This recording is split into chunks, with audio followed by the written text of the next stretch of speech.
Que Deus te abençoe, a paz do Senhor Jesus a todos vocês. Que bom estarmos juntos nesta manhã para nós celebrarmos ao Senhor. Você está com a sua Bíblia aí? Vamos lá? Abra comigo, Carta de Paulo aos Gálatas. Carta de Paulo aos Gálatas, capítulo de número 4. Melhor dizendo, capítulo 5. Gálatas, capítulo 5. Eu quero ler com você alguns versículos a partir do versículo 13. Gálatas 5. Alguns versículos a partir do versículo 13.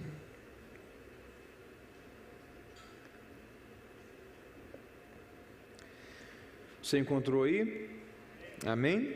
Vamos lá? Gálatas 5, a partir do verso 13, está escrito assim: Vós, irmãos, fostes chamados à liberdade. Não useis, porém, a liberdade para dar ocasião à carne, mas servi-vos uns aos outros pelo amor. Toda lei se cumpre numa só palavra, a saber, amarás ao teu próximo como a ti mesmo. Se vós, porém, vos mordeis e devorais uns aos outros, vede, não vos consumais também uns aos outros. Digo, porém, andai no Espírito, e não satisfareis ou satisfazeis a concupiscência da carne. Pois a carne deseja o que é contrário ao Espírito, e o Espírito o que é contrário à carne. E estes opõem-se um ao outro, para que não façais o que quereis. Mas se sois guiados pelo Espírito, não estáis debaixo da lei. As obras da carne são conhecidas, as quais são prostituição, impureza, lascívia, idolatria, feitiçarias, inimizades, porfias, ciúmes, iras, pelejas, dissensões, facções, invejas, bebedices, orgias e coisas semelhantes a essas, acerca das quais vos declaro, como já antes vos preveni, que os que cometem tais coisas não herdarão o reino de Deus. Mas o fruto do Espírito é amor, gozo, paz, longanimidade, benignidade, bondade, fidelidade, mansidão, domínio próprio. E contra estas coisas não há lei. E os que são de Cristo Jesus crucificaram a carne com as suas paixões e concupiscências. Se vivemos no Espírito, andemos também no Espírito. E se você pode, diga amém. Eu gostaria de, nessa manhã, deixar uma palavra de Deus ao seu coração, a partir desse texto bíblico. As obras da carne e o fruto do Espírito são dois assuntos muito conhecidos por todos nós que amamos a palavra de Deus. Paulo começa esse texto aqui nos dando uma boa notícia. A notícia é: nós não somos mais escravos, nós somos livres. Você pode dar um glória a Deus aí por isso? Diga: eu sou filho de Deus.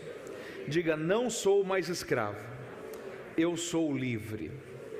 O que Paulo está dizendo é o seguinte: antes de você ter sido alcançado pela graça de Deus, você não tinha escolha. Você estava sob o jugo da escravidão do pecado. Então, pecar ou não pecar não era uma escolha, era uma questão de domínio. Você estava sob o domínio do pecado, sob a escravidão do pecado. Mas Cristo te fez livre nele. Você hoje é filho de Deus. Você hoje é filha de Deus. E por você ser livre, você não mais é escravo do pecado, por causa da liberdade que agora você tem em Cristo. Mas ele está fazendo a gente entender uma coisa muito interessante. O que ele está dizendo, em outras palavras, é o seguinte: você e eu não pecamos mais porque somos escravos, porque nós somos livres. Então, para os filhos de Deus, o pecado, infelizmente, é uma escolha. Não é mais questão de domínio, não é mais questão de jugo ou de opressão. Num português bem claro, o que Paulo está dizendo é o seguinte: você peca porque você escolhe pecar. Você peca porque você decide pecar. Se você quiser ver uma vida que honre a Deus, você consegue, porque escravo você não é mais, você foi feito livre. Então, o que ele está dizendo é: nós fomos tragos à liberdade em Cristo. Aí ele nos dá um conselho. Que conselho é esse? Não use a liberdade que agora você tem por ser livre para viver uma vida para a carne, para a concupiscência da carne e para viver as obras da carne. Então, o que eu tenho que fazer com essa liberdade que agora eu tenho em Cristo? Decida usar essa liberdade para viver uma vida no Espírito, para a glória de Deus, vivendo para a glorificação de Deus na sua vida. Quando ele fala isso, ele nos mostra, na verdade, dois cenários que podem acontecer, ou com a boa administração dessa liberdade, ou com a má administração dessa liberdade. Primeiro cenário são as obras da carne. Você pode repetir comigo? Diga: obras da carne. Segundo cenário é o fruto do Espírito. Você pode repetir comigo? Diga: fruto do Espírito. Em outras palavras, o que Paulo está dizendo é o seguinte: você é livre, você não é mais escravo, você foi chamado à liberdade em Cristo, só que o mau uso dessa liberdade vai te levar a viver uma vida que produz as obras da carne. E o bom uso dessa liberdade vai te fazer viver uma vida para a glória de Deus, uma vida cheia da presença do Espírito de Deus na sua vida, e a consequência, o resultado disso, será uma vida que vai ter produzida nela o fruto do Espírito. Quais são essas características? Paulo fala sobre isso aí. Versículo 19 ele diz: as obras da carne são conhecidas. E ele divide essas obras da carne em alguns blocos. Primeiro bloco ele fala sobre prostituição, impureza e lascívia. Segundo bloco ele fala sobre idolatria e feitiçaria. Olha isso daqui: aquilo que foi feito para ser tão nobre, tão puro, que a religião, a ideia de religar, do latim religar, ligar o homem de volta a Deus, aquilo que foi feito para ser tão puro e tão nobre que é a religião, o mau uso disso, a má administração disso, a influência da carne nisso, pode transformar, perverter a religião em idolatria e feitiçaria. Depois ele abre o maior bloco dessas obras da carne sobre pecados de relacionamento entre as pessoas, e ele fala sobre inimizades, porfias, ciúmes, iras, pelejas, dissensões, facções, que são divisões, e invejas. E por último ele fala sobre bebedices e orgias. Depois de mencionar todas essas obras da carne, ele conclui falando sobre essas obras da carne, dizendo o seguinte: porém vos declaro, como antes já vos preveni, que os que cometem tais coisas não herdarão o reino de Deus. Aí depois que ele fala sobre as obras da carne, ele fala sobre o fruto do Espírito, e ele também classifica algumas características desse fruto do Espírito. Ele diz que o fruto do Espírito é amor, gozo, paz, longanimidade, benignidade, bondade, fidelidade, mansidão e domínio próprio. Olha como que isso daqui é interessante. Essa primeira parte, ou essa primeira manifestação do fruto do Espírito é amor. Você pode repetir comigo? Diga: amor. O termo que ele utiliza aqui no grego é a ideia de ágape, é a ideia do amor segundo Deus. É o amor que Deus ama, é o amor que somente em Deus é produzido. Isso aqui é interessante, porque na verdade o fruto do Espírito, ele faz o amor de Deus ser gerado em você. Tem uma história interessante de uma missionária que estava socorrendo uma pessoa leprosa, e passou um homem por ela e disse: por dinheiro nenhum no mundo eu teria coragem de fazer isso daí que a senhora está fazendo. E ela olhou para ele e disse: eu confesso a você que por dinheiro nenhum no mundo eu também teria coragem de fazer isso daqui não. Porque isso daqui não tem a ver com aquilo que eu posso receber para fazer. Isso daqui tem a ver com o amor de Deus que está em mim. Isso daqui tem a ver com tratar como Deus trata, com olhar como Deus olha, com reproduzir a natureza, a essência, o próprio amor de Deus, que somente Ele pode gerar na vida da gente. O amor de Deus não é, o fruto do Espírito não é apenas amor, mas é também gozo. Você pode repetir comigo? Diga: gozo. O termo que Paulo utiliza aqui para gozo no grego é chara, que é a ideia de alegria, alegria completa, alegria plena. É o mesmo termo que por 16 vezes Paulo utiliza na carta aos Filipenses, quando ele diz: alegrai-vos, outra vez vos digo alegrai-vos.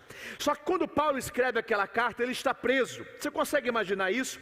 Alguém que está preso por pregar o evangelho de Cristo, por amor a Cristo, é que está dizendo: não faltam motivos para nos alegrar. Que alegria é essa que Paulo está sentindo? Não é a alegria que o mundo dá, mas é a alegria que somente Deus pode gerar na vida da gente. É gozo, é chara, é a alegria segundo Deus, é a alegria que só pode ser gerada em Deus. O que nós precisamos entender é que a alegria de Deus gerada em nós não é o mesmo conceito de alegria que o mundo tem. Porque o conceito do mundo sobre alegria são sensações. São sensações. Quer ver uma coisa? Quem aqui em um dia de muito calor, com muita sede, bebeu um copo d'água bem gelado e sentiu prazer naquilo ali? Levanta a mão, faz assim. Quem foi que, porque o primeiro copo d'água foi muito bom, quis tomar o segundo e tomou o segundo? Faz assim. E quem foi que no segundo copo d'água não sentiu o mesmo prazer do primeiro copo d'água? Faz assim. Sabe por quê? Porque a alegria da vida, a alegria corriqueira, ela é uma medida que se esvai. É o seu time de futebol que faz um gol, você fica feliz. 2 minutos depois sofre a virada, você fica triste. Porque o conceito de alegria para a gente tem a ver com sensações, tem a ver com notícias, tem a ver com aquilo que vem de fora para dentro e me proporciona bem-estar. A alegria segundo Deus não é isso. A alegria segundo Deus é paz de espírito. A alegria segundo Deus não tem a ver com algo que vem de fora para dentro, mas tem a ver com algo que Deus gera no seu interior, e isso flui do seu coração, isso cria uma atmosfera, isso cria um bem-estar. Deixa eu lhe dizer uma coisa é você ver uma pessoa feliz, que pode passar por momentos de tristezas. Outra coisa é uma pessoa triste, que de vez em quando vive momentos de alegria. A alegria que Deus quer gerar em você não é algo circunstancial, é algo permanente, é um estado de espírito, é algo gerado de Deus dentro da sua vida. Você pode dar glória a Deus aí por isso? É por isso que quando Jesus falou sobre as bem-aventuranças, bem-aventurado no grego ali, Macários, feliz é. Quem é feliz para o Senhor? O que é ser bem-aventurado? O que é ser feliz segundo o Senhor? É pessoas que são vitoriosas, é pessoas que têm 1000 motivos para sorrir, é pessoas que coisas ruins não acontecem na vida da gente. Não, bem-aventurado para mim é quem sofre, bem-aventurado para mim é quem chora. Bem-aventurado para mim é quem é perseguido por causa do meu nome. Bem-aventurado para mim é quem é misericordioso. A gente talvez ia olhar para Jesus e ia falar: Senhor, mas isso não bate com o critério de alegria segundo a nossa sociedade. Mas o que Jesus está dizendo é o seguinte: felicidade verdadeira, alegria verdadeira, não tem a ver com sensações, não tem a ver com acontecimentos, não tem a ver com circunstâncias, mas é paz de espírito, é paz interior, é algo que somente Deus gera no coração dos seus filhos, é uma alegria que somente os salvos experimentam em Deus. Eu estou profetizando sobre a sua vida essa manhã, Deus vai gerar essa alegria em você. Fruto do Espírito é amor, fruto do Espírito é gozo, é chara, é alegria. Fruto do Espírito é paz, longanimidade, que na verdade aqui é paciência, benignidade e bondade. Você pode repetir comigo? Diga: benignidade e bondade. Parece ser a mesma coisa, mas não é. Benignidade pode ser interpretado como a intenção de fazer o bem, bondade é a prática de fazer o bem. Benignidade é fazer o bem, bondade é fazer o bem, benignidade é querer fazer o bem, é ter prazer em fazer o bem. Bondade tem a ver com a ação, benignidade tem a ver com a intenção. Deus não quer que você seja uma pessoa que apenas faz o bem porque talvez alguém vai pensar mal sobre você se você não fizer o bem. Não. Deus quer gerar em você um coração bom, que reflete e revela a bondade do coração de Deus. Benignidade e bondade, fidelidade, mansidão e domínio próprio. Dá uma olhada para alguém que está perto de você aí, vê se essa pessoa tem cara de quem precisa desenvolver domínio próprio. Tem? A minha pergunta é, quem aqui quer essas características sendo geradas na sua vida? Faz assim, coisa boa. O problema é só um. O termo que Paulo utiliza aqui para obras da carne, no grego é ergon. E o termo que Paulo utiliza aqui para fruto do Espírito, no grego é karpós. Ergon é uma obra segundo a espécie. Uma obra segundo a espécie. Por exemplo, um pintor faz o quê? Pintura. Um costureiro faz o quê? Costura. Um padeiro faz o quê? Pães. Por quê? Porque isso é produzir segundo a espécie. Isso é ergon. A ideia aqui é o seguinte: sem a presença de Deus na vida do homem, tudo que ele vai conseguir produzir e gerar são apenas as obras da carne, porque é gerar segundo a espécie, é gerar segundo a natureza caída, é gerar segundo a natureza sem Deus. Só que a ideia de fruto aqui de karpós não é algo que eu consigo gerar, mas é algo que é gerado em mim, ok? Obras da carne eu consigo produzir, é gerar segundo a espécie. Fruto do Espírito não é algo que eu consigo gerar, mas é algo que é gerado em mim, produzido em mim. A pergunta é, por quem? A resposta é, pelo Espírito.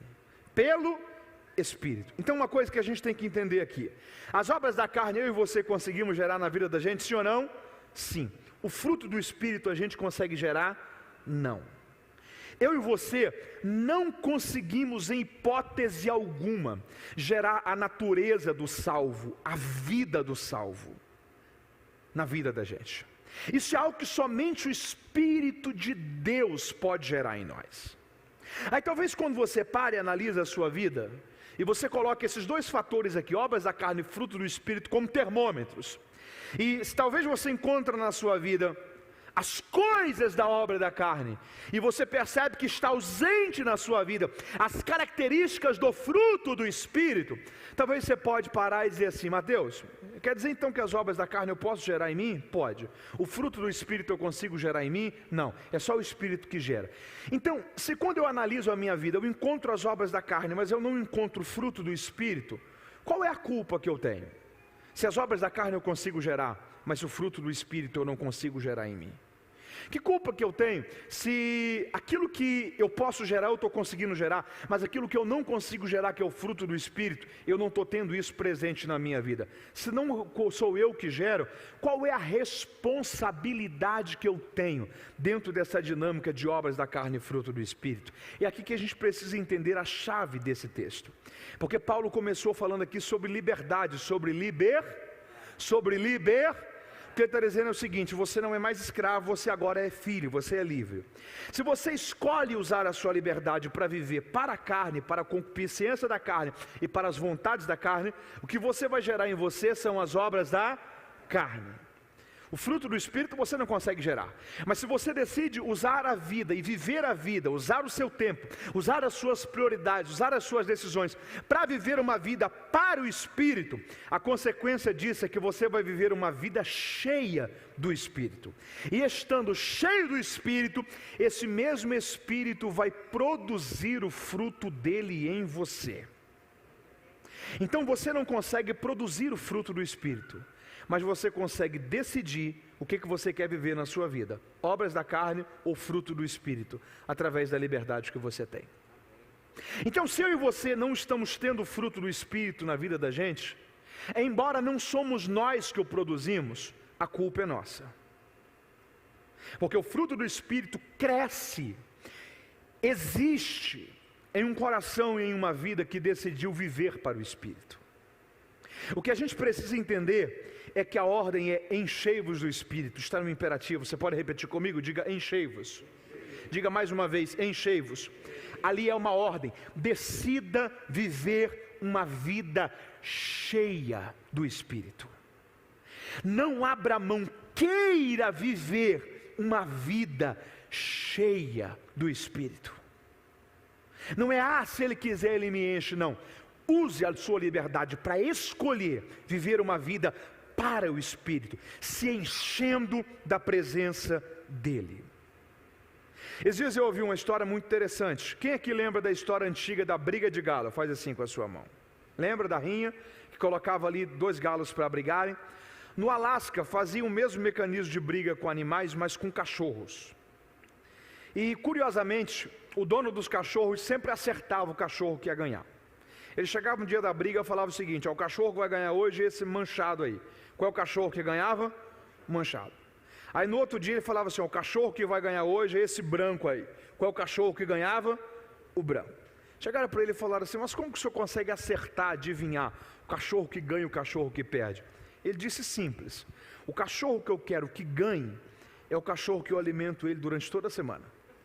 O cachorro que eu não quero que ganhe, eu não alimento ele, eu enfraqueço ele. O que a gente precisa entender é que vida cristã e esse conflito entre carne e espírito é a mesma coisa. Quem você quer que ganha é quem você alimenta. Quem que você quer que perca é quem você não alimenta. Se você vive uma vida para alimentar a sua carne, quem vai vencer é a sua carne. Mas se você vive uma vida para não alimentar a sua carne, mas para viver para o Espírito, alimentar o Espírito e buscar as coisas de Deus, quem vai vencer na sua vida é a presença do Espírito de Deus. Essa liberdade que a gente tem por ser filho é o definitivo. Deixa eu lhe propor uma rápida ilustração para mim ir para um último ponto da palavra, para a gente concluir a reflexão. Nós somos tricotômicos, somos o quê? Corpo, alma e espírito. Se eu pudesse desmontar a minha tricotomia, se isso fosse possível, se eu pudesse deixar o meu corpo, a minha alma, mas com o espírito, por exemplo, de Beethoven, provavelmente eu teria uma tendência para ser o quê? Músico. Se fosse o meu corpo, a minha alma e o espírito, por exemplo, de Van Gogh, Picasso, provavelmente eu teria uma tendência para ser pintor. O meu corpo, a minha alma e o espírito, por exemplo, de Carlos Drummond de Andrade, provavelmente eu teria uma tendência para ser o quê? Um poeta, um escritor. Eu posso fazer isso na minha tricotomia? Não. Porque é o meu espírito que faz parte com o meu corpo e a minha alma da construção de quem eu sou. Só que há um espírito que pode viver em nós. O Espírito Santo de Deus.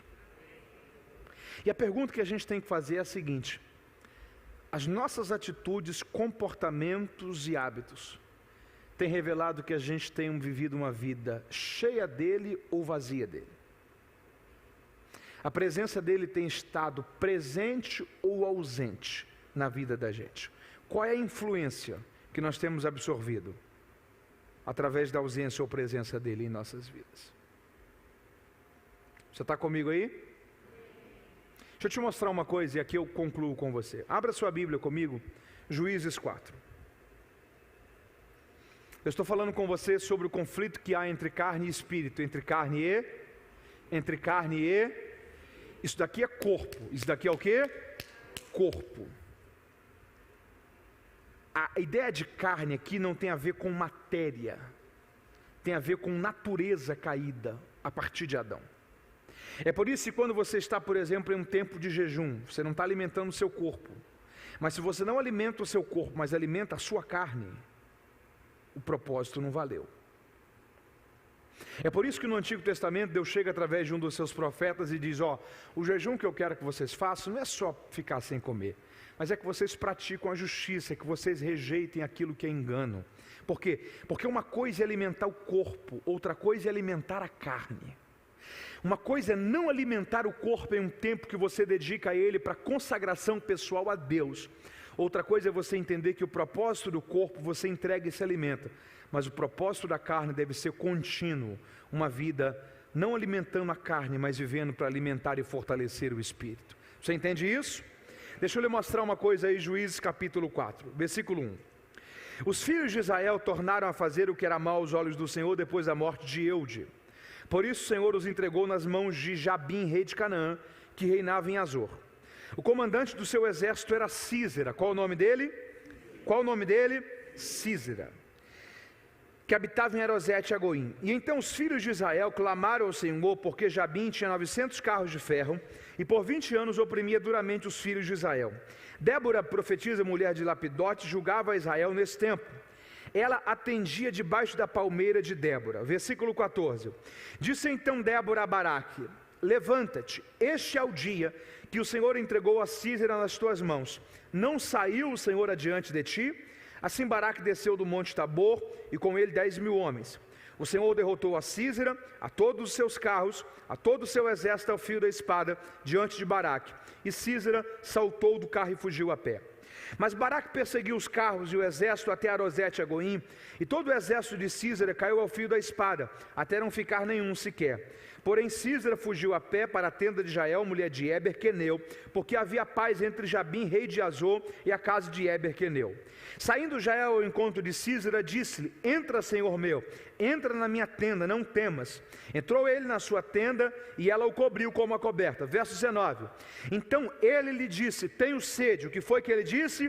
Tenho sede, dá-me, peço-te, de beber um pouco de água. Então ela abriu um odre de leite, e deu-lhe de beber, e o cobriu. Ele lhe disse: ponte à porta da tenda, e se alguém vier e te perguntar: há aqui alguém? Responda que não. Então Jael, mulher de Éber, tomou uma estaca da tenda, e lançando mão de um martelo, foi-se mansamente a ele, enquanto ele estava carregado de um profundo sono e cansado. E ela cravou-lhe a estaca na fonte, na testa, de sorte que aquilo penetrou, perfurou, vazou completamente, até tocar a terra, e assim ele morreu. Esse texto aqui, embora pareça ser muito macabro, ele tem uma lição extraordinária sobre carne e espírito.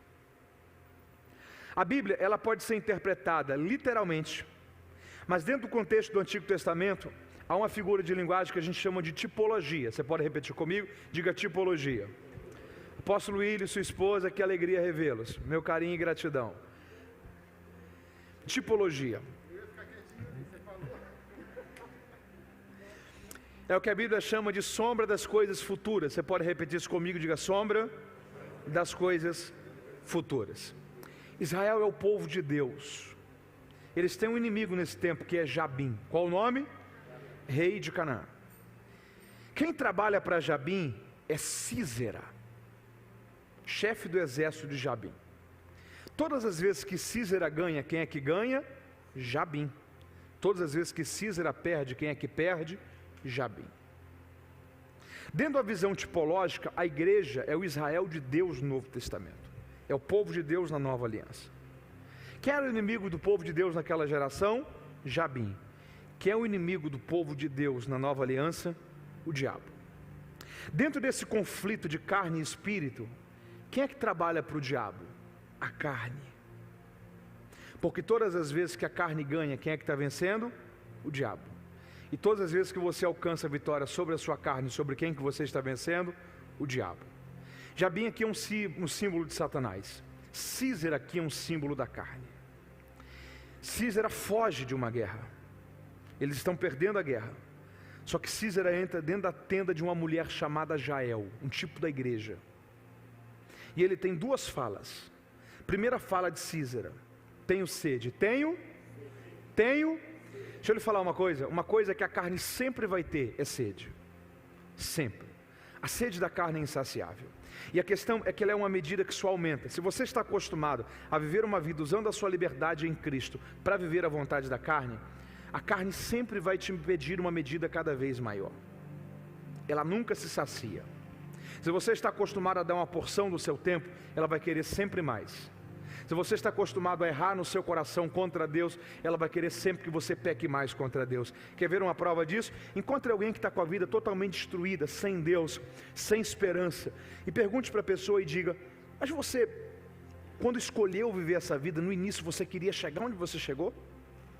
Você queria ser tomado pelos vícios, pela destruição, pelo desânimo, pela angústia, por uma vida sem Deus nesse ponto? Ele vai te dizer não. Por quê? Porque a carne vai só aumentando a medida daquilo que ela quer. Porque se tem uma coisa que a carne tem é sede. Sísera diz: tenho sede.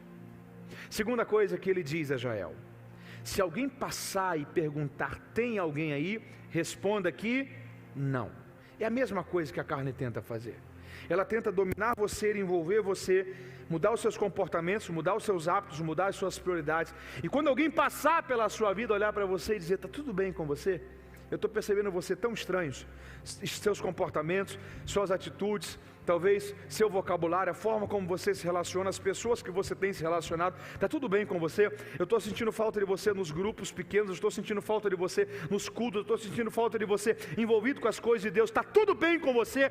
Tudo que a carne quer é que você pare e diga: está tudo bem, não tem ninguém aqui não, é só uma fase que eu estou passando, é só um momento de desânimo que eu estou enfrentando. É essa questão da pandemia que me desvirtuou, que me desconectou, que me fez perder o vínculo com a igreja. É só uma fase que eu estou passando. Tudo que a carne quer é que você pare e diga: não tem ninguém aqui, é apenas eu que estou me comportando dessa forma. O conflito entre carne e espírito é um dos conflitos mais difíceis. A pergunta é: tem como vencer? Tem. Qual o caminho para vencer? Só um. É o que Jael fez aqui. Porque Císera, um tipo da carne, olha para ela e diz: tenho sede, dá-me água, dá-me. E o que foi que ela deu a ele? Leite. Guarde isso no seu coração, aqui eu estou concluindo. A única forma de você vencer a sua carne é você decidir não dar para ela aquilo que ela te pede. É a única forma.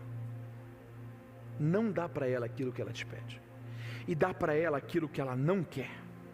Porque se você só deixa de mentir, só deixa de fazer aquilo que você sabe que desagrada a Deus, mas se esse tempo você não reverte para as coisas de Deus, para a busca do Senhor, para a comunhão com Deus, você continua sem alimentar a sua carne, mas também não alimentando o seu espírito.